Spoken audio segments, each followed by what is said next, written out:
وبركاته.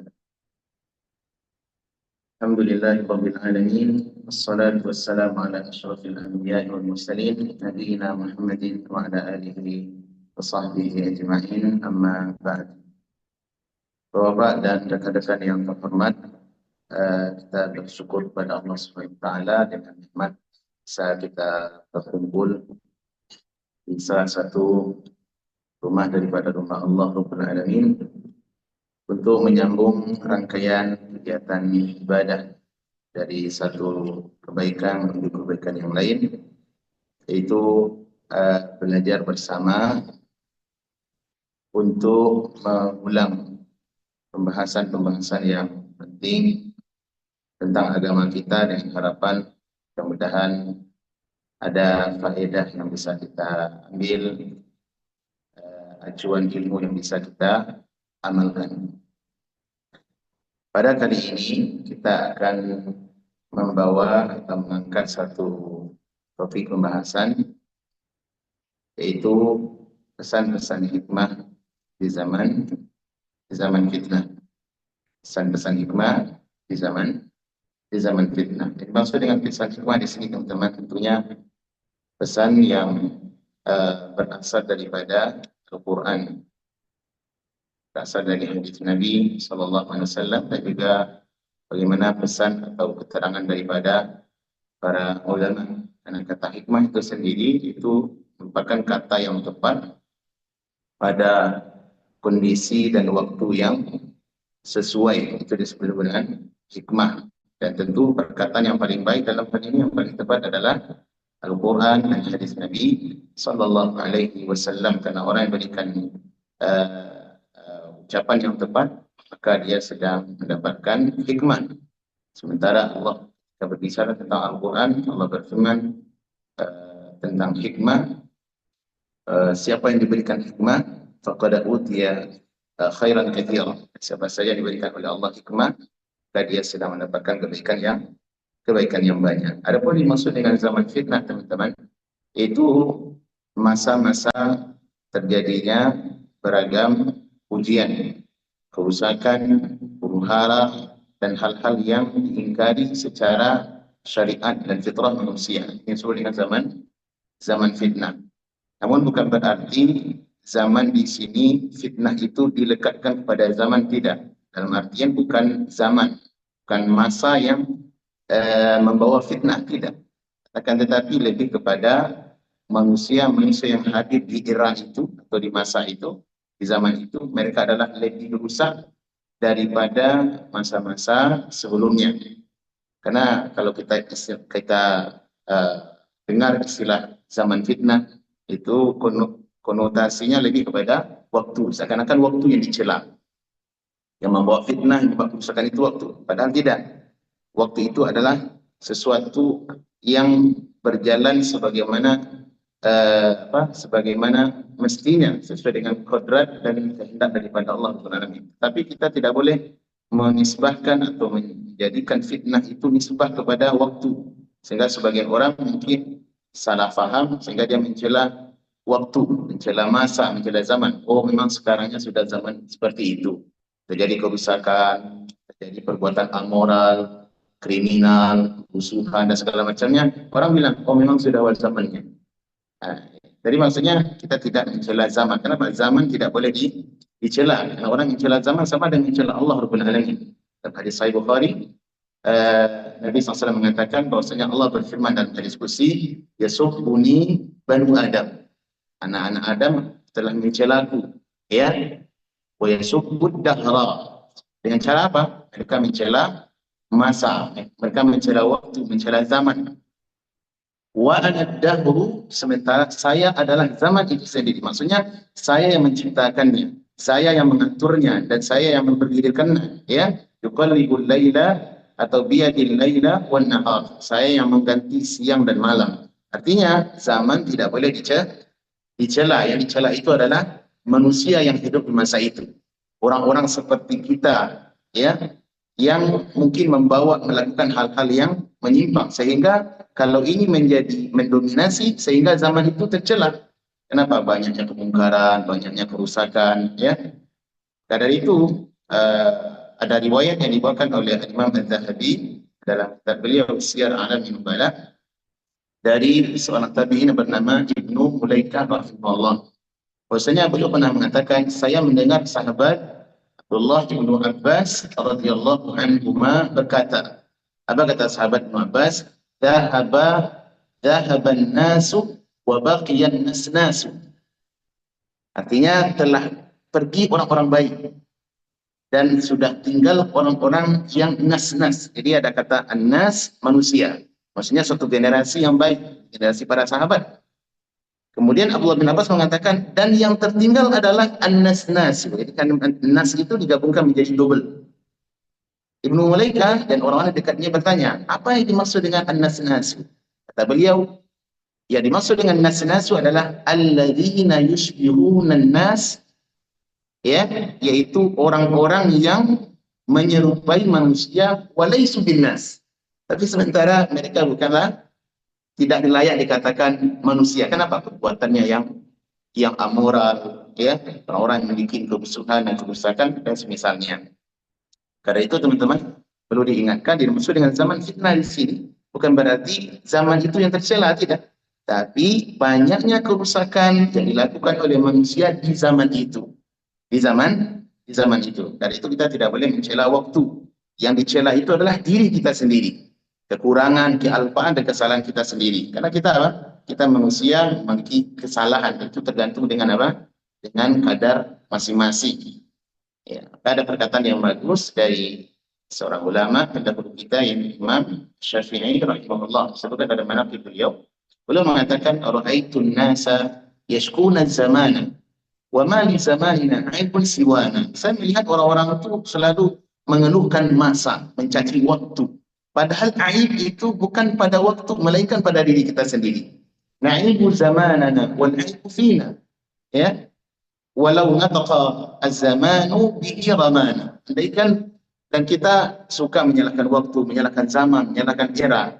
Padahal aib itu bukan pada waktunya, tetapi pada diri kita sendiri. Andaikan waktu itu bisa berbicara, tentu dia akan mencela. Waktu akan mencela kita. Kenapa yang kalian salahkan saya, tapi yang sudah disalahkan adalah kita sendiri. Ini mengenai zaman fitnah. Jadi yang dimaksud dengan zaman fitnah adalah kerusakan yang banyak terjadi, hal-hal yang diingkari secara fitrah dan syariat yang berlaku di suatu zaman. Baik. Kemudian teman-teman,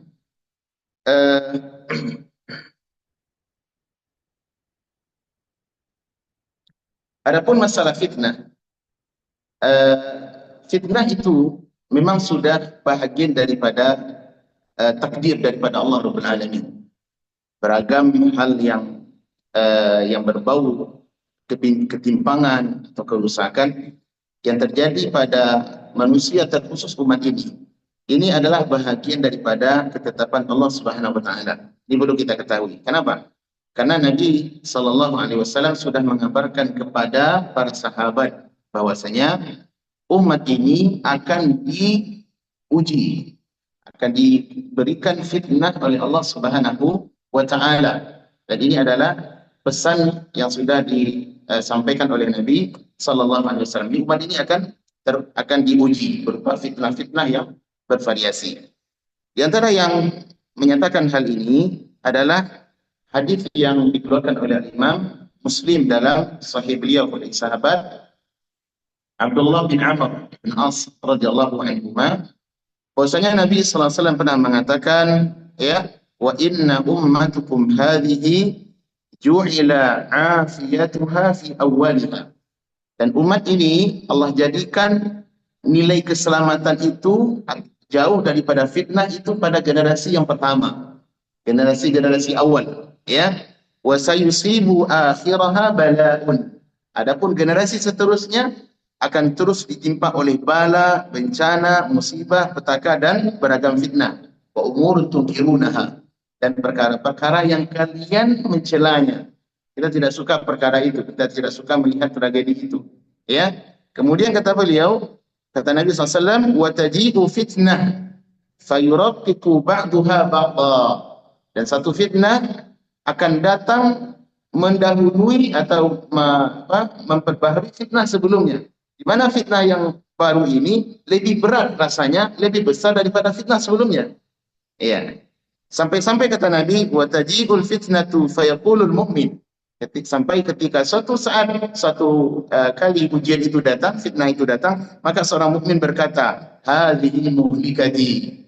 Inilah yang akan membinasakan saya. Ini yang akan menghancurkan saya. Kenapa? Karena betapa beratnya fitnah itu datang. Dia menakutkan, mencemaskan, ya.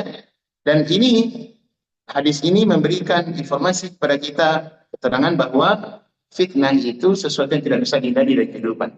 Dan khusus umat ini akan diuji oleh Allah Subhanahu wa taala dengan beragam bentuk petaka dan fitnah. Beragam petaka dan fitnah, ya. Maka dari itu, untuk mengetahui bagaimana seseorang perlu bersikap di zaman fitnah, ini yang akan kita bahas insyaallah beberapa menit ke depan. Baik. Teman-teman yang terhormat, rekan-rekan yang mulia, kita akan menyebutkan beberapa pesan daripada para ulama, apa yang mesti dilakukan oleh manusia, terkhusus kaum muslimin di zaman banyaknya terjadi huru-hara dan beragam fitnah. Fitnah, teman-teman, banyak sekali, ya, banyak sekali. Tetapi lebih kepada fitnah yang kita maksud, yaitu hal yang tidak disenangi. Karena fitnah itu kalau dalam bahasa Al-Quran, fitnah bisa jadi bermakna sesuatu yang baik, sesuatu yang buruk. Itu juga bagi ujian, Pak, bagian daripada fitnah. Allah mengatakan walanabluwannakum bisyarri wal khairi fitnah. Dan kami wanabluukum bisyarri wal khairi fitnah wa ilaina turja'un. Dan kami benar-benar akan menguji kalian wahai manusia dengan beragam fitnah, baik fitnah kebaikan ataupun fitnah keburukan. Harta, anak, istri itu fitnah itu, Pak. Innama amwalukum wa auladukum fitnah. Harta dan istri kalian, anak-anak kalian itu adalah ujian bagi kalian, fitnah bagi kalian. Tapi bukan bagian ini yang kita maksud. Tapi lebih kepada hal yang tercela, yang berbau huru-hara dan yang dibenci oleh syariat. Nah, apa yang bisa kita lakukan, teman-teman, ketika terjadi hal-hal yang secara fitrah tidak kita senangi atau secara syariat bertentangan, ya? Maka ada beberapa bimbingan para ulama yang mesti kita jadikan acuan bersama. Yang pertama, teman-teman, ketika terjadi fitnah, maka setiap muslim dan muslimah wajib untuk menjauhi lokasi fitnah itu terjadi. Lokasi fitnah itu terjadi, ya. Kenapa, teman-teman? Karena seorang muslim tidak boleh dia pede dengan dirinya sendiri. Tidak boleh mungkin jangan bermain api. Saya difahami, ya? Jangan bermain api. Orang kalau suka bermain api, maka ada potensi dia akan terbakar, minimal kena ciprat daripada bunga api. Maka dari itu, kaidah yang ditetapkan oleh para ulama ketika terjadi fitnah, huru-hara dan semisalnya, maka setiap muslim dan muslimah wajib menjauhi lokasi muncul fitnah itu tersendiri. Jauhi, Pak. Kata para ulama, al-fitnatu tujtanab, la tujtalab. Itu kaidah yang disebutkan oleh para ulama. Al-fitnatu tujtanab, la tujtalab. Fitnah itu pada asalnya dijauhi, bukan kita nimbrung di sana, tidak. Ketika terjadi huru-hara, maka seorang muslim, ini bukan wilayah saya. Ini adalah fitnah, huru-hara, dan hal yang dibenci oleh syariat, ya. Maka saya wajib menyelamatkan diri saya, kehormatan saya, agama saya, dan orang-orang yang terdekat dengan kita. Iya, tidak boleh nimbrung. Kenapa, teman-teman? Karena fitnah itu ketika dia datang, gelombangnya sulit untuk dibendung. Iya. Apa saja bentuk fitnah? Baik itu fitnah, kata para ulama, yang berkaitan dengan fitnah syubhat ataupun yang berkaitan dengan syahwat. Kalau syubhat apa, Pak? Kalau fitnah syubhat itu lebih kepada ujian tersebarnya kebatilan, ya, yang disemir oleh manusia seakan-akan covernya adalah kebenaran. Itu syubhat namanya, Pak. Bisa difahami? Fitnah syubhat maksudnya adalah kebenaran yang di cover seakan-akan kebatilan seakan-akan dia adalah kebenaran. Dan ini sangat banyak ya di lingkungan kita. Di lingkungan kita sangat banyak, terlebih di masa kita sekarang dengan adanya akses sosial media. Sosial media, teman-teman, dia adalah jalan dan jendela atau pintu terbesar yang membuka akses ruangan ini, di mana orang-orang yang pencinta atau pecandu kerusakan atau kebatilan, para pengekor hawa nafsu, mereka akan menggunakan akses media sosial untuk apa? Menyebarkan kebatilan yang mereka adopsi. Ya. Apa contohnya? Seperti ideologi liberal. Ya, orang-orang yang berideologi liberal menyatakan tidak ada standar paten dalam kebenaran. Itu orang-orang liberal itu, Pak. Tidak ada standar paten dalam kebenaran. Kebenaran itu bisa jadi sifatnya relatif. Ya, sifatnya relatif. Ini ideologi orang-orang liberal. Bapak meyakini A, menurut Bapak benar, menurut saya belum tentu. Demikian sebaliknya. Jadi tidak ada yang paten, Pak. Tidak ada yang paten. Makanya salah satu ideologi liberal adalah menyamaratakan agama. Agama bagi mereka sama saja. Mau Islam, mau tidak Islam, ya, jalan yang berbeda-beda, tapi tujuan sama. Jadi ideologi ini, teman-teman, adalah bahagian daripada fitnah, tapi kepada arah syubhat. Nah, banyak anak-anak muda kita yang terjatuh kepada pemahaman ini sehingga mereka terkena daripada debu-debu fitnah. Ya, banyak sekali fitnah-fitnah yang berkaitan dengan syubhat. Munculnya dai-dai yang sebenarnya mereka tidak layak untuk hadir di pelataran dakwah, tapi justru mereka berbicara tentang agama. Orang-orang yang senewen, orang-orang yang mungkin orang sakit gila dan sebagainya, itu justru berbicara tentang agama. Adanya tokoh yang diikuti follower banyak, tapi justru lebih cocok dikatakan orang ini adalah dukun. Ya, orang-orang yang sebenarnya adanya di rumah sakit jiwa, Pak, tapi justru dijadikan aktor di dalam agama, tempat bertanya oleh manusia. Iya. Banci, lelaki yang separuh keperempuanan, tapi justru berbicara di panggung dakwah. Ini kan fitnah, teman-teman. Ini fitnah. Nah, kewajiban kita sebagai muslim jauhi hal itu. Dijauhi hal itu, jangan justru kita nimbrung, maka coba-coba nanya. Ya, ini kenapa? Karena fitnah itu dijauhi, bukan didekati. Termasuk juga seperti adanya akses untuk nanya-nanya masa depan, jodoh, masa depan, tentang rezeki melalui melalui aplikasi A, contohnya ya, aplikasi X, untuk meramal masa depan dengan bintang. Kalau zodiak maka nasibnya ini, kalau Capricorn maka nasibnya ini, gitu kan? Apa lagi namanya? Kalau tentang lira ini juga bagian daripada fitnah syubhat, teman-teman. Banyak anak-anak muda kita terjatuh kepada fitnah syubhat ini. Ya, mereka tidak percaya kepada syariat, tapi lebih mengutamakan peramalan. Ya. Dan segala bentuk turunan-turunannya. Ini fitnah syubhat. Dan juga demikian fitnah syahwat.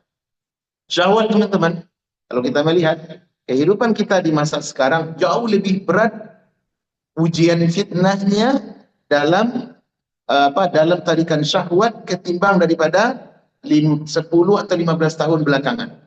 Bapak-bapak dan teman-teman masih ingat, bandingkan 10 tahun yang lalu dengan sekarang, sebelum di mana akses media sosial belum secanggih zaman ini ya, di masa sekarang, bagaimana syahwat itu tidak bergolak seperti sekarang. Kalau hari ini, teman-teman, di berbagai platform media sosial kita bisa menemukan dengan mudah jalan yang menjerumuskan kita kepada fitnah syahwat. Banyaknya wanita-wanita yang tidak terhormat, wanita-wanita yang hampir dikatakan, mohon maaf, mungkin tidak berpakaian, alias bertelanjang. Dan mereka tidak memiliki lagi rasa malu.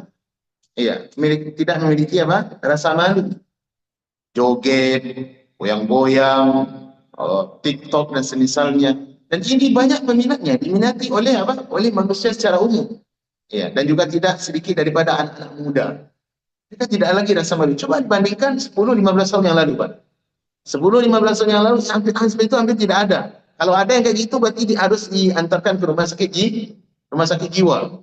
Kenapa? Tidak cocok orang yang ada di sosial kaum muslimin, di sosial kemasyarakatan. Orang sakit. Kalau hari ini tidak, Pak. Orang sudah anggap hal yang biasa. Kalau nggak gitu nggak modern.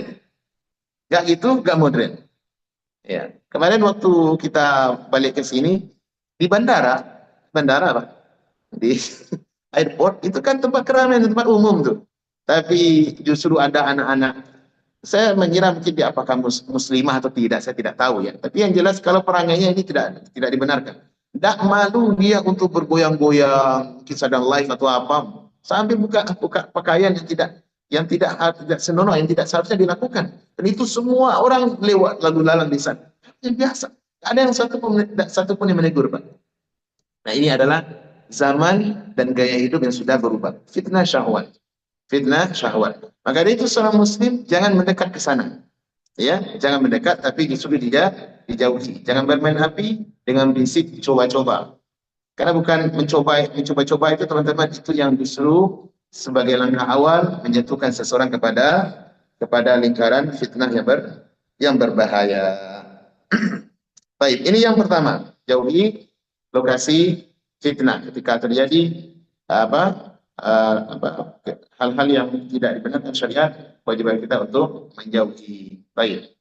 Yang kedua, teman-teman yang terhormat, yang bisa kita lakukan adalah berusaha untuk menjaga lisan.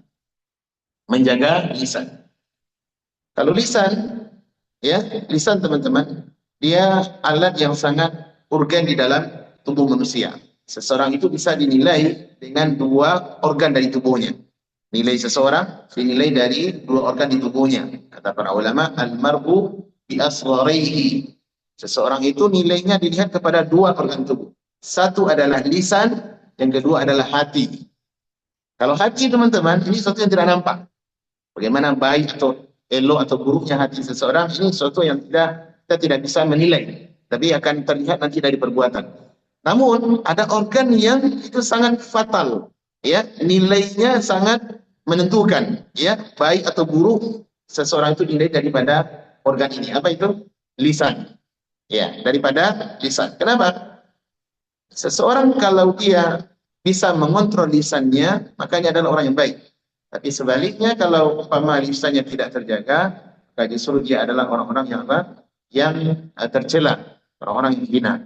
Dan mengenai kata teman-teman mengenai lisan, sebagian orang mungkin menganggap remeh, apalah arti sebuah kata. Ya, padahal di dalam agama kita kata itu sangat bernilai, baik atau buruk sangat dinilai di dalam syariat. Allah mengatakan, ma yalfidhu min qaulin illa ladaihi raqibun atid. Tidaklah ada satu ucapan yang keluar dari lidahnya kecuali ada pencatat, ya, 2 malaikat yang mencatat, baik dicatat di buku kebaikannya, kalau yang buruk dicatat oleh malaikat yang disimpan di buku keburukannya. Berarti apa teman-teman? Kata tidak boleh diremehkan. Karena Allah mengatakan ma yalfidhu. Jadi tidaklah mereka melafazkan satu kata pun kecuali dicatat. Ya. Dan kata tidak boleh diremehkan.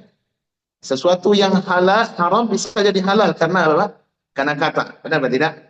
Ya. Paman, seseorang laki perempuan belum boleh dia berkumpul kecuali dengan adanya kata. Apa itu, Pak? Ijab dan qabul. Benar atau tidak?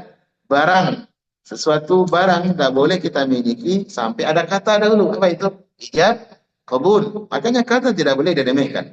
Oleh karena itu teman-teman, masalah lisan ini, ya, kita perlu melihat bagaimana acuan agama kita, ya, dalam memakai lidah. Kenapa? Karena lidah adalah alat yang bisa menjerumuskan seseorang ke dalam kebinasaan, dan juga bisa membawa manusia ke dalam kebahagiaan. Coba kita simak keterangan daripada Nabi Sallallahu Alaihi Wasallam dalam hadis yang dikeluarkan oleh Imam Al-Bukhari dan juga Muslim di dalam sahih mereka berdua. Dari sahabat Abu Hurairah radhiyallahu anhu, Nabi Sallallahu Alaihi Wasallam bersabda, "Innal 'abda la yatakallamu bil kalimah." Seseorang hamba bisa jadi dia berucap suatu perkataan min ridwanillah, mana kata itu diridhai oleh Allah Subhanahu wa taala. Kata Nabi, la yulqi laha balan, di mana ucapannya mungkin dia tidak terlalu memikirkan. Artinya perkataan itu tidak dianggap besar lah, ya. Tetapi perkataan itu bermanfaat, Pak, diridhai oleh Allah Subhanahu wa taala. Illa rafa'ahu Allahu biha darajat, kecuali Allah akan mengangkatnya beberapa derajat dengan sebab kalimat itu. Itu kalau yang dipilih kata yang baik, Pak, diridhai oleh Allah Subhanahu wa taala, apapun bentuknya. Baik itu zikir, ya, bacaan Al-Qur'an ataupun nasihat-nasihat dan hal-hal yang diridhai oleh Allah Subhanahu wa taala. Tapi juga ada yang kedua, wa innal 'abda la yatakallamu bil kalimah, ya. Dan seseorang hamba sejadi dia mengucapkan suatu kalimat min sakhtillah subhanahu, yang dimana ucapan itu dibenci oleh Allah Subhanahu wa taala. La yulqi laha balan, dan dia tidak pernah tidak menganggap itu perkataan yang tidak terlalu dihiraukan, Pak. Tidak terlalu dihiraukan. Apa kata Nabi? Yahwi biha fi jahannam. Padahal dengan ucapan itu dia bisa berpotensi dicampakkan oleh Allah Subhanahu wa taala ke dalam neraka jahannam. Kenapa, Pak? Kata yang tidak dia hiraukan, asal ceplos-ceplos dan tidak pernah dikontrol. Iya. Mungkin itu, Pak, mungkin. Nah, hal yang seperti ini, teman-teman, memberikan kepada kita gambaran tentang afatul lisan, yaitu bahaya satu anggota tubuh yang bernama lisan, lidah. Ya, kenapa? Karena dia bisa membawa orang ke surga, tapi juga tidak sedikit menjatuhkan manusia ke dalam neraka. Apa contoh pendekatannya, Pak? Seperti orang-orang yang berucap dengan hawa nafsu, tidak pernah memikirkan terlebih dahulu, padahal bisa jadi menimbulkan kerusakan. Menimbulkan apa, Pak? Kerusakan. Orang yang mendengarnya tidak nyaman. Kata-katanya selalu yang dipilih kata-kata yang kasar, diksinya diksi yang nyelekit. Tidak berucap kecuali melukai orang lain. Kecuali apa? Melukai orang lain. Nah, bisa jadi, Pak, satu keluarga itu bermusuhan, atau rumah tangga jadi bubar hanya karena satu dua kata. Benar atau tidak? Orang, Pak, rumah tangga bagus, tapi karena dimasukkannya satu dua tiga kata, jadi cerai itu, Pak. Bubar rumah tangganya. Kenapa? Kata. Bahkan lebih besar daripada itu, satu negara bisa hancur dan rusak hanya karena apa? Karena kata. Kalimat yang tidak dikontrol oleh pemiliknya. Kata yang tidak dikontrol oleh pemiliknya. Dan ini bisa terjadi. Perang satu negara dengan negara lain. Satu RT dengan RT lain. Satu negara bisa ribut dan kacau. Hanya karena kata. Iya. Dan dia tidak apa? La yuqi laha balan. Dia tidak pernah menghiraukan. Saya bisa berucap. Saya ini kan punya kedudukan. Saya ini kan orang di mana dan semisalnya. Sehingga apa yang terjadi? Kerusakan. Kerusuhan. Nah, orang seperti ini, teman-teman, ini berbahaya. Ya, orang-orang yang membuat fitnah. Dan kita sebagai muslim jaga lisan. Iya, sebagai muslim kewajiban kita, teman-teman, menjaga lisan. Ya. Jangan sampai fitnah muncul hanya karena perkataan yang tidak kita kontrol. Iya. Fitnah itu sebenarnya, teman-teman, kata para ulama, fitnah itu dia tidur. Fitnah itu apa, Pak? Tidur. Dia enggak bangun. Tapi kalau umpama ada yang nyolek, itu bisa bikin buyar, tuh, Pak. Bikin buyar. Makanya ada pesan dalam hadis, walaupun secara sanad ini oleh para ulama sanadnya dhaif, lemah. Iya, disebutkan dalam sebagian kitab para ulama. Akan tetapi secara makna benar. Apa kata Nabi SAW? Al-fitnatu na'imatun. Fitnah itu dia adalah makhluk yang tidur. Iya. Falaknatullahi ala man ayqadhaha. Maka Allah, semoga laknat Allah menimpa orang yang membangunkannya. Bisa dipahami, Pak? Fitnah itu tidur, kekacauan, huru-hara. Pada asalnya dia tidak ada, Pak. Tapi justru dia, Pak, dipancing, diucapkan, dimulai dengan apa? Dengan tindakan, dengan kesombongan, kesalahan, dengan kata, dan semisalnya. Sehingga apa? Fitnah itu bergejolak. Nah, kata Nabi SAW, laknatullahi ala man aiqadhaha. Allah melaknat, semoga laknat Allah menimpa orang yang mencoleknya, membangunkannya. Yang berakibat terjadi huru-hara, terjadi simpang siur, terjadinya kerusakan, kerusuhan, bahkan nyawa bisa berguguran. Nyawa manusia atau korban bisa menjadi berguguran. Kenapa? Karena lisan yang tidak terkontrol. Makanya Abdullah bin Abbas radhiyallahu anhu pernah beliau memegang lidah beliau. Beliau mengambil akhidan bilisanihi. Beliau mengambil lidahnya. Kemudian dia berkata sendiri kepada lidahnya. Ini siapa, Pak? Sahabat Abdullah bin Abbas. Apa kata beliau? Waihat, wahai lidah, amat hati-hati, amat celaka dan binasa engkau. Ya kenapa? Kenapa demikian? Karena lidah ini benda yang tidak bertulang, bisa ke kiri, bisa ke kanan, kan, Pak? Bisa di kiri, bisa ke kanan. Maka Abdullah bin Abbas mencela lidahnya sendiri sebagai nasihat untuk beliau. Waihat, alangkah binasanya engkau wahai lidah. Kul khairan taghnam. Ucapkanlah perkataan yang baik, engkau akan beruntung. Awiskun ya ansuin taslam. Atau kalau tidak diam, sehingga engkau akan menjadi apa? Menjadi selamat. Iya. Wa illa ya satandam. Kalau tidak, maka engkau akan menyesal belakangan. Pepatah orang kita, mulutmu harimaumu. Ya.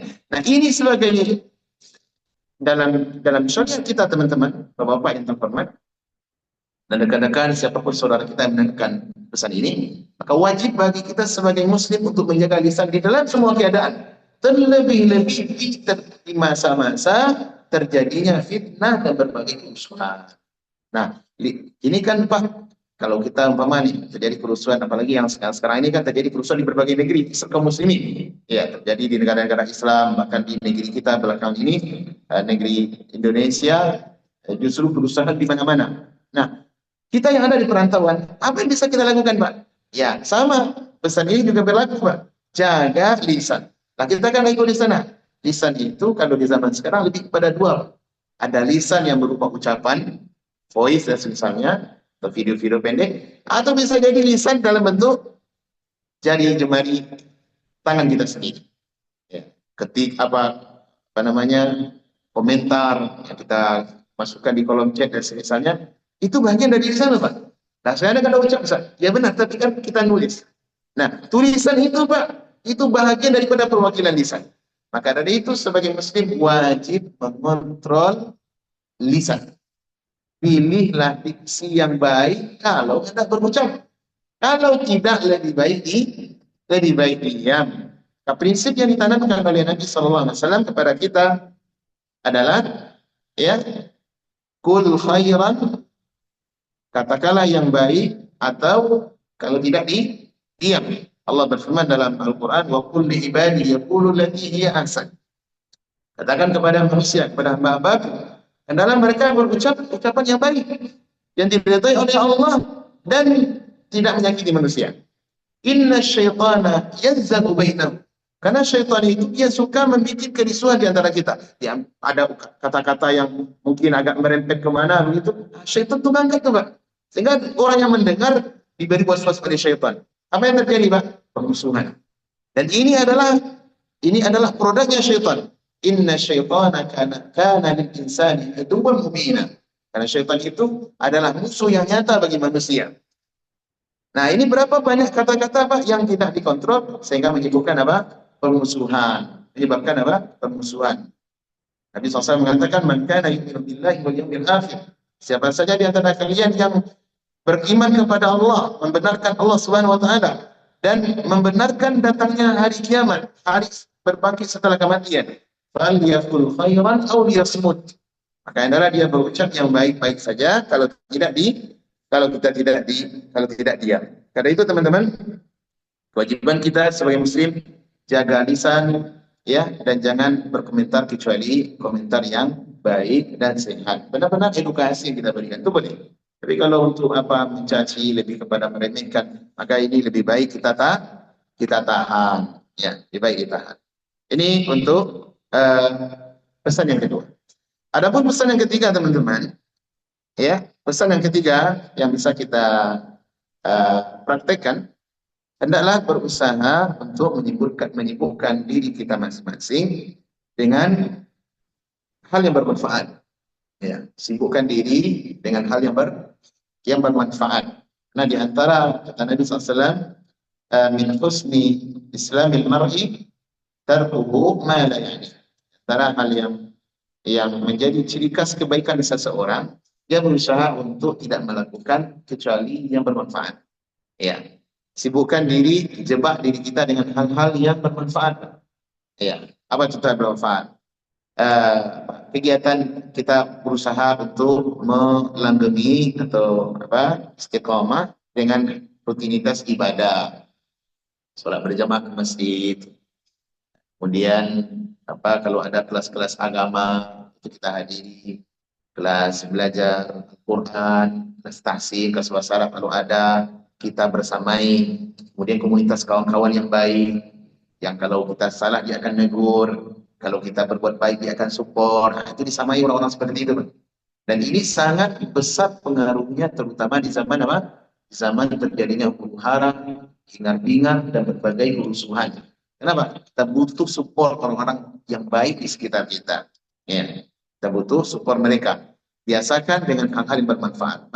Karena kalau umpama kita lebih menyibukkan dengan urusan huru-hara, sementara kita lupa dengan hal yang bermanfaat, jadi kita terjatuh ke hal yang tidak diridhoi oleh Allah Subhanahu wa taala. Kenapa? Karena jiwa ini dia butuh aktivitas, dia butuh kegiatan. Apabila jiwa tidak diberikan kegiatan-kegiatan yang bermanfaat, maka dia akan menuntut hal yang tidak bermanfaat.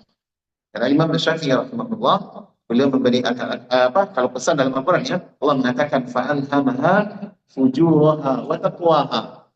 Ya. Allah memberikan ilham kepada jiwa itu, imma dia ke jalan takwa, kalau tidak ke jalan maksiat. Ini jiwa, dia pasti ada di antara satu daripada dua keadaan. Kalau tidak yang bermanfaat, jatuh kepada yang tidak bermanfaat. Imam Syafi'i berpesan kepada kita, kata beliau bahwasanya waktumu illam tushgiluka bil ta'ah yushgiluka bil maksiyah. Ya, waktumu atau aktivitas kehidupanmu jika tidak disibukkan dengan hal yang bermanfaat, hal yang mendekatkan ketaatan kepada Allah Subhanahu wa taala, maka engkau akan disibukkan dengan maksiat. Karena itu teman-teman, kewajiban kita berusaha untuk menyibukkan diri dengan hal yang bermanfaat, ya.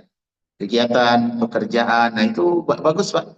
Ya, cukup kita dengan rutinitas yang menjadi kewajiban kita. Ibadah, masjid, kemudian kalau pekerjaan, bagus di lapangan pekerjaan, orang yang orang yang level dengan profesinya. Nah, ini adalah bahagian daripada yang dituntut, terutama ketika terjadi huru-hara dan fitnah di lingkungan kita. Baik.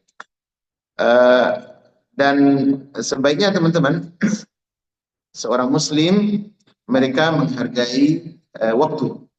Dia menghargai waktu. Kenapa? Karena waktu adalah modal daripada kehidupan, ya. Modal daripada kehidupan. Karena itu sibukkanlah diri dengan yang Allah Subhanahu wa taala ridhoi.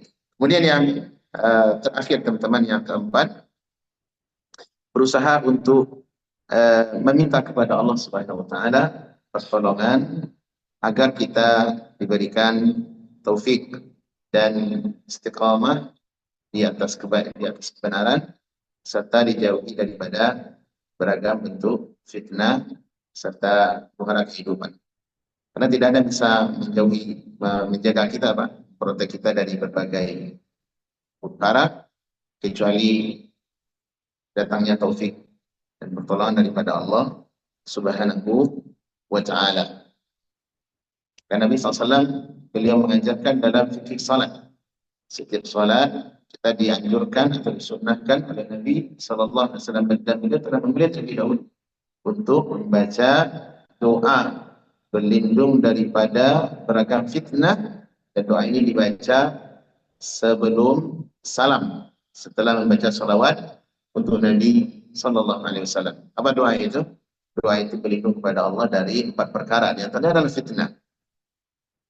Ada yang hafal doanya? Apa doanya? Andrian. Allahumma bagus. Allahumma inni a'udzubika min adzabil qabr. Satu. Yang kedua, min adzabil jahannam. Ketiga,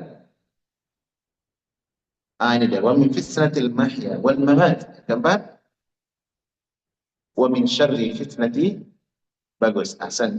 Min syarri fitnati masihi ad-dajjal. Dan Allah dan Nabi SAW mengajarkan dalam doa ini dari apa? Dari beragam fitnah. Di antara apa? Fitnah kubur. Kubur itu adalah ujian. Dan fitnah kehidupan dan kematian. Di antara bentuk fitnah kehidupan adalah terjadinya apa? Huru-hara. Bisa jadi agama kita tergadai. Karena sebab apa, teman-teman? Karena sebab fitnah yang begitu kental di dalam di lingkungan kita, dalam kehidupan kita. Dan juga fitnah, puncak fitnah itu nanti ada pada fitnah al-kadzdzab, fitnah al-masih dajjal. Ya, dan itu akan terjadi, akan menimpa umat ini sebelum terjadinya hari kiamat. Maka dalam riwayat lain Nabi SAW berdoa kepada Allah dengan a'udzubika min fitnatil aqwali kadzdzab. Ya Allah, aku berlindung kepada Engkau daripada fitnah seseorang lelaki yang buta dan pendusta. Siapa maksudnya? Dajjal. Ini menunjukkan apa, teman-teman? Nabi SAW tetap menjadikan Allah Subhanahu wa Ta'ala, ya, meminta kepada Allah untuk memprotek diri beliau dari apa, Pak? Dari beragam fitnah dan isu kehidupan. Ya, kenapa, Pak? Karena tidak ada jaminan untuk kita selamat dari berbagai fitnah, ya. Karena orang yang masih hidup berpotensi untuk jatuh kepada fitnah kehidupan. Kaidah yang disebutkan oleh Abdullah bin Mas'ud adalah fa innal hayya la tu'man alaihi fitnah. Orang yang masih hidup itu enggak ada garansi, Pak. Enggak ada dia jaminan akan aman dari fitnah. Selama nyawa di kandung badan, maka fitnah itu bisa saja menghampiri kita. Banyak berdoa, berlindung kepada Allah. Di antara doa yang diajarkan oleh para ulama adalah Allahumma inni a'udzubika min syarril fitan ma dhahara minha wa ma batan. Ya Allah, aku berlindung kepada Engkau daripada jeleknya fitnah, daripada keburukan fitnah, ya, baik itu yang nampak ataupun yang tersembunyi, yang tidak terlihat, ya. Nah, jangan sampai kita lemah atau lemas untuk berdoa minta perlindungan kepada Allah SWT. Seburuk apapun keadaan, seburuk apapun lingkungan atau informasi yang sampai kepada kita, maka kita sebagai muslim hendaklah optimis, minta kepada Allah, ya, kebaikan dan berlindung kepadanya daripada berbagai keburukan. Dan jangan lupa, teman-teman, doakan kebaikan untuk saudara kita kaum muslimin. Mudah-mudahan Allah jadikan negara-negara kaum muslimin, ya, dimanapun berada, dan terkhusus negara kita, bangsa kita. Doakan pemimpin-pemimpin kita. Dan ini bagian daripada tugas kita, Pak. Jangan lupa. Ya, kalau boleh saya berpesan, jangan lupa. Di sela-sela kesibukan kita, jangan lupa berharap atau berdoa kebaikan untuk bangsa kita, untuk saudara kita kaum muslimin. Dan ini ibadah, Pak. Ini adalah ibadah. Allah mengajarkan kita untuk meringankan lisan. Jangan lupa doakan kebaikan untuk diri kita masing-masing dan saudara kita kaum muslimin. Coba lihat Nabi Ibrahim. Ketika dia berdoa dalam Al-Quran, apa katanya, Pak? Qala rabbi ufirli wali walidayya walil mu'minina yawma yaqumul hisab. Dan surah Ibrahim. Ya Allah, ampuni dosa dan dosa kedua orang tuaku, dan ampunilah dosa seluruh orang beriman nanti pada hari audit atau hari hisab ditegakkan. Coba lihat tuan, bagaimana kelembutan dan ketawaduan Nabi Ibrahim alaihissalam yang mesti kita jadikan pelajaran. Apa itu? Beliau mulai doa untuk diri beliau sendiri. Doakan kebaikan untuk diri kita sendiri agar diselamatkan oleh Allah. Doakan kedua orang tua kita. Dan jangan lupa selipkan doa untuk saudara kita kaum muslimin dimanapun mereka berada. Jadi apa yang sekarang terjadi, terkhusus hingar-bingar dan riuh yang terjadi di negara-negara kaum muslimin, baik itu di Palestina, di Suria, di di negara sebagian daerah saudara kita muslim yang ada di Yaman, di berbagai daerah, dan juga hingar-bingar yang terjadi di negeri kita tercinta. Maka kita punya kewajiban teman-teman, doakan kebaikan untuk saudara kita kaum muslimin. Doakan kebaikan untuk pemimpin-pemimpin kita, para wakil-wakil rakyat kita. Semoga Allah memperbaiki keadaan kaum muslimin, diampuni dosa-dosa kita semua. Karena apa? Karena dosa adalah maksiat salah satu pemicu. Pemicu dari aspek syariat. Sudut pandang syariat mengajarkan kepada kita bahwasanya dosa dan kemaksiatan kalau sudah booming, sudah mendominasi di suatu kampung, di suatu daerah, maka petaka itu mudah datang. Maksiat mengundang petaka, kerusuhan, sampai korban berjatuhan. Itu kenapa, Pak? Ada pemicu dari aspek syariat. Adapun aspek dunia ada apa, Pak? Pemicu yang kedua apa itu? Timbulnya orang-orang yang zalim, pemimpin-pemimpin yang tidak becus, orang-orang yang jelek, tapi justru menjadi wakil rakyat. Orang-orang yang sombong, orang-orang yang tidak amanah, yang lebih mengedepankan perutnya daripada perut rakyatnya. Ini adalah sebab dari apa yang kedua. Tapi ingat, ada sebab yang harus kita ingat. Apa itu? Sebab syariat. Bahwasanya ini ada dosa, ada kelalaian dan maksiat yang kita lakukan sehingga Allah berikan fitnah itu kepada kita. Doakan saudara kita kaum muslimin. Dan ini bentuk daripada kecintaan hati, ya, kelembutan hati seorang muslim kepada muslim yang lain. Zaid bin Aslam pernah berkisah ketika sahabat Abu Dujana radhiyallahu anhu akan meninggal dunia dalam kondisi sakit, maka tiba-tiba wajah beliau berubah antara sedih dan bahagia. Ya. Kemudian Zaid bin Aslam bertanya, ada apa dengan ini sakit, Pak, saat untuk mendekati kematian. Sahabat Abu Dujana radhiyallahu anhu seorang sahabat hebat, sahabat yang besar. Apa yang membuat engkau wajahmu begitu antara ceria dengan sedih? Beliau mengatakan, saya mengingat, ya, kata beliau, tidak ada yang membuat saya perubahan wajah demikian kecuali terhadap dua hal. Ada ma min amalin syai'in awthaqu indi fitnah min fitnatain. Tidak ada yang membuat aku bahagia kecuali dua amalan yang berusaha untuk aku pegang sampai aku meninggal dunia. Jadi ada dua amalan, Pak, yang beliau pegang istiqamah sampai detik-detik beliau akan meninggal dunia. Ahaduhuma, yang pertama adalah fakuntu la atakallamu, ya, bima la ya'nini. Pertama kata beliau, saya dalam hidup saya berusaha semaksimal mungkin tidak berkata kecuali yang bermanfaat untuk saya dan diridhai oleh Allah Subhanahu wa taala. Ini pertama. Yang kedua kata beliau, wa ammal akharu, adapun yang kedua, fakana qalbi lil muslimina saliman. Adapun yang kedua, saya memiliki hati, mana hati saya begitu mencintai kaum muslimin dan tidak ada namanya hasad serta kebencian. Allahu Akbar. Ini apa, Pak? Hati yang jernih, hati seorang sahabat Abu Dujana radhiyallahu anhu yang mesti kita jadikan teladan dan kita jadikan acuan. Baik, demikian teman-teman yang bisa kita sampaikan. Adapun ringkasan pelajaran bisa kita bawa pulang, Pak. Pertama, jauhi medan fitnah. Jauhi medan fitnah. Jangan kita justru menjadi pemicu atau nimbrung di sana untuk menjadi provokasi. Nggak boleh. Ya. Fitnah itu apa tadi kaidahnya? Dijauhi, bukan didekati. Kenapa? Kalau kita menjadi provokasi, Pak, pemicu pertama, fitnah itu bangkit, maka korban berjatuhan kita yang tanggung jawab. Kita termasuk ikut bertanggung jawab di sana. Allah akan tuntut kita. Bisa jadi dengan modal satu kata dan satu pernyataan. Tapi itu justru memicu fitnah dan keributan. Maka hati-hati teman-teman. Ya, kenapa? Karena seorang muslim berusaha untuk menjadi orang yang baik dan bukan nimbrung ke dalam fitnah. Ya. Baik itu menjadi provokator ataupun menjadi korban. Karena bisa jadi Pak, fitnah itu jadi muncul karena sebagian orang supaya rame-rame terjadi hara rame-rame. Kita ikut nimbrung di sana. Itu bisa jadi korban apa? Bisa menjadi apa? Menjadi korban. Makanya kata Nabi SAW, orang yang bahagia itu adalah hadis Nabi SAW. Hadis yang sahih, sekali Syekh Al-Albani rahimahullah dalam Sunan Abu Daud dari sahabat Miqdad bin Aswad radhiyallahu anhu. Nabi mengatakan, "Inna sa'ida liman juniba al-fitan." Orang yang bahagia itu adalah orang yang Allah jauhi dia dari apa? Dari fitnah. Dan itu salah satu upaya yang bisa kita lakukan adalah menjauhi medan fitnah.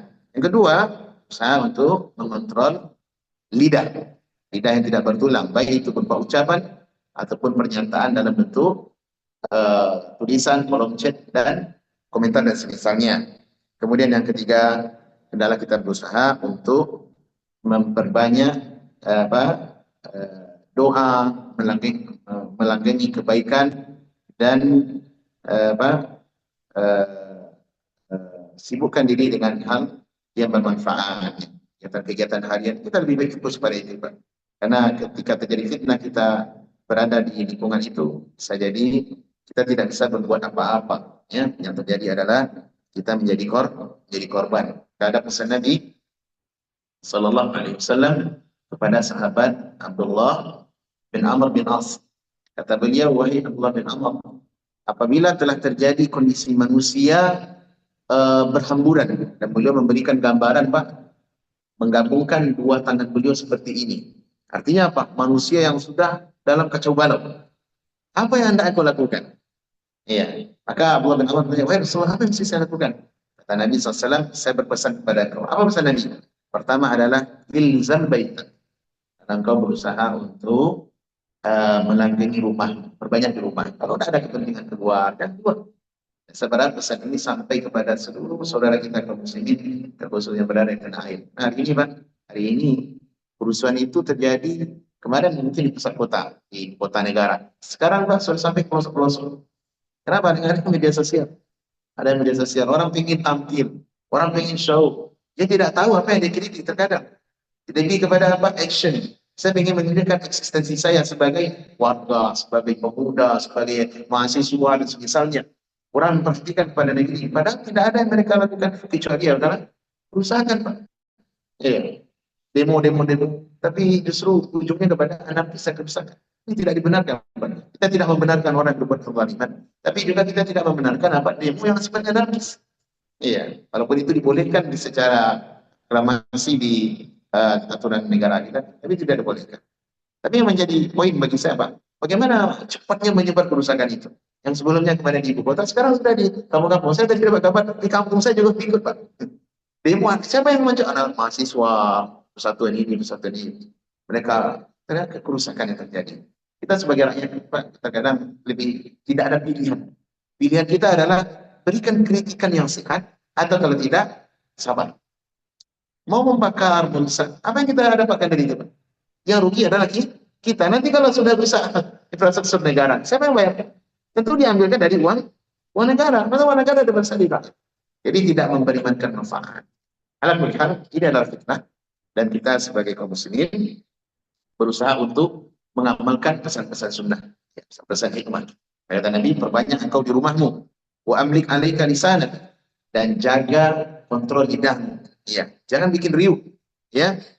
Kemudian kata beliau, wa khudh ma ya'rifu wa da' ma tunkir. Ambil, engkau bisa pegang apa yang engkau ketahui itu adalah kebenaran, dan tinggalkan hal yang meragukan. Alaika bi amrin khasatin khasati nafsik wa da' anka amran am. Adalah engkau berusaha untuk menyibukkan diri dengan kewajiban atau aktivitas aktivitas keseharianmu. Ya, kewajibanmu, aktivitas keseharian, pekerjaan dan semisalnya, dan tinggalkan bergabung dengan urusan orang banyak. Baik, ini diantara pesan yang bisa kita bawa pulang. Mudah-mudahan saya dan kita semua berikan taufik oleh Allah SWT untuk mengamalkan pesan yang pendek ini. Dan kita berharap kepada Allah Rabbul Alamin. Dialah Zat yang Maha Kuasa, tidak ada ilah, tidak ada berhak ibadah dengan benar. Kecuali Dia. Semoga Allah SWT berkenan memperbaiki keadaan saya, keadaan kita semua, dan menjaga segala hilangkan segala bentuk huru-hara, ringan-ringan dan kerusakan yang terjadi di berbagai negara kaum muslimin. Wallahu taala alam. Sallallahu wasallim ala nabiyina Muhammadin wa ala alihi sahbihi ajma'in. Harus ada waktu, Pak. Silakan barangkali ada yang mau menambahkan atau tanya jawab, kita buka diskusi. Saya ada waktu 6 menit, Pak. Silakan. Ada yang mau bertanya, Pak? Ada yang mau menambahkan?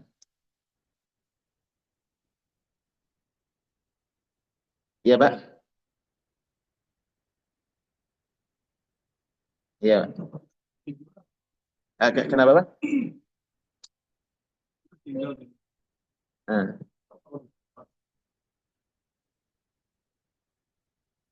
iya, Pak. Iya.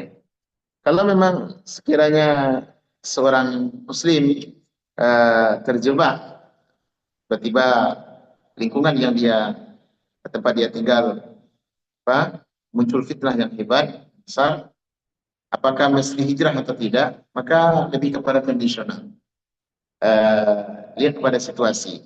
Apabila dia bisa bertahan tanpa dengan harapan dia terjaga dari fitnah itu dan dia tidak nimbrung di sana, ya artinya kita tidak keciprat, Pak, tidak keciprat bola api, ya, tidak keciprat bunga api, atau kita tidak ikut di sana. Selama agama kita bisa dijalankan dan tidak ada misalkan hal yang mengkhawatirkan untuk kita, maka bertahan tidak apa-apa. Ya, bertahan tidak apa-apa. Tapi sekiranya hal itu tidak bisa kita lakukan, keamanan, mana hilang, anak ditabun, kemudian agama kita tidak bisa kalau umpama kita tidak cemplung di situ, kita akan dipelototi oleh orang lain. Oh, berarti ini tidak NKRI dan misalnya, ya. Maka lebih baik kita move on, pindah. Saya di tempat lain dulu sampai nanti pindah itu udah hilang, baru kita kembali. Nah, gitu. Wallahu a'lam. Kenapa? Karena kaidahnya kata para ulama, al-fitnatu tujtanab, dijauhi. Ya, kan justru nimbrung, apalagi merasa nyaman dengan fitnah itu. Bahaya Pak, kalau kita sudah terjadi, Allah musta'an. Dan orang-orang Pak akan mengajak kita untuk apa? Untuk ikut. Kalau tidak ikut Pak, dianggap dalam tanda kutip, ini mungkin orang nggak NKRI dan semisalnya. Ini orang tidak perhatian. Bukan itu masalahnya. Kita tahu terkadang kan fitnah itu Pak.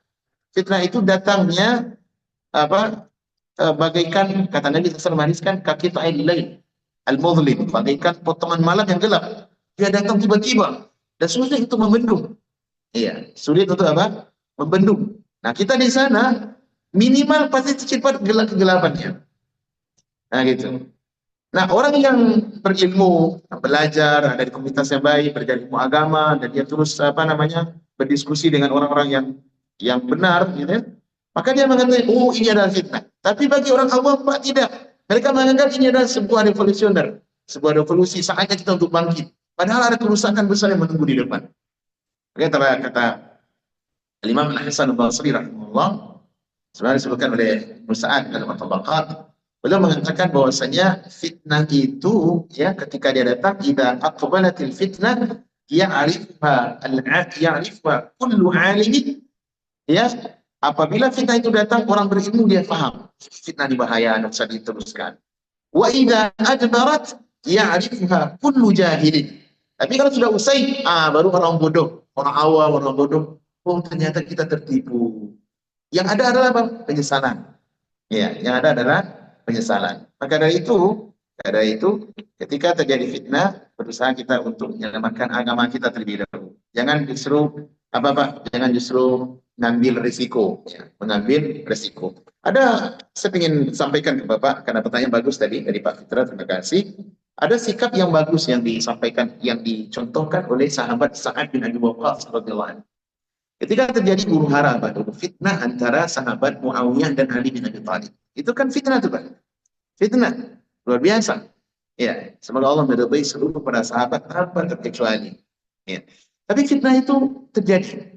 Nah, ketika huru-hara ini dua kubu antara sahabat yang mulia Ali bin Abi Thalib dengan sahabat yang hebat, sahabat yang mulia Muawiyah bin Abi Sufyan, mereka punya kubu, artinya punya follower, punya ikutan. Namanya pemerintah, satu gubernur, satu khalifah. Nah, ketika terjadi dua fitnah ini, tiba-tiba seseorang datang kepada Sa'ad bin Abi Waqqas. Sa'ad bin Abi Waqqas ini, Pak, salah satu sahabat yang jadi masuk surga oleh Nabi SAW. Dan beliau termasuk Ahli Syura dahulu. Ketika memilih sahabat Uthman, Ali, itu diminta pendapatnya sahabat besar. Nah, orang-orang datang kepada Sa'ad sebagai orang tua, senior gitu ya. Karena beliau ada di komunitas itu. Ya, apa kata yang datang itu ada yang dalam riwayat yang mengatakan yang datang adalah anaknya. Ya. Dia mengatakan berkata kepada ayah, wah ya, kenapa kau tidak gabung di salah satu dua kubu tadi? Ini kalau tidak kubu Muawiyah ya kubu Ali. Kenapa tidak masuk di situ? Apa jawaban ayahnya? Perhatikan, Pak. Ini pelajaran yang sangat bagus untuk kita ambil. Ya, untuk kita terapkan. Apa katanya kepada anaknya? Ya bunai, wahai anak, in afil fitnati ta'muruni an akuna ra'san. Wahai anakku, apakah engkau akan memerintahkan saya, mengajak saya untuk join menjadi provokator atau orang yang berada di garda depan untuk memulai fitnah? Ini kan fitnah ini, Pak, antara dua sahabat. Iya, karena ijtihad yang ada di antara mereka. La wallahi, demi Allah tidak. Hatta waqta saifun, sampai diberikan kepada saya sebuah pedang. Sebuah pedang, in darabtu bihi mu'minan naba'anhu. Ketika saya pukul seorang muslim dengannya, maka tiba-tiba pedang itu patah. Artinya dia tidak bisa melukai. Wa in darabtu bihi kafiran qatalahu. Apabila saya menggunakan pedang itu untuk membunuh orang kafir, maka dia langsung langsung dia berfungsi. Iya. Dan riwayat lain kata Sa'ad, berikan kepada saya pedang di mana pedang itu punya dua mata dan satu lidah. Ketika saya akan menghadapkan pedang ini kepada saudara saya sesama muslim, maka pedang itu akan bicara, jangan, ini muslim, stop. Tapi kalau orang kafir, baru saya layangkan. Intinya apa, Pak? Ini sikap Sa'ad bin Abi Waqqas ketika terjadi fitnah, bukan beliau riuh, tidak, nyembung muslim, tidak, tapi beliau lebih memilih menahan diri. Dalam riwayat lain, beliau pergi ke sebuah pinggiran kota di tempat beliau tinggal, dan beliau sibuk dengan kambing-kambingnya, sibuk dengan kambing-kambingnya, sibuk dengan domba-dombanya, dan beliau memelihara itu. Iya. Intinya, beliau tidak ingin ada tergores seorang muslim, tersakiti, apalagi nyawa melayang karena ulah beliau. Kenapa, Pak? Ini fitnah. Kalau fitnah sudah terjadi, sulit untuk membedakan antara yang hak dengan yang batil. Karena itu jauh. Maksudnya dijauhi. Allah.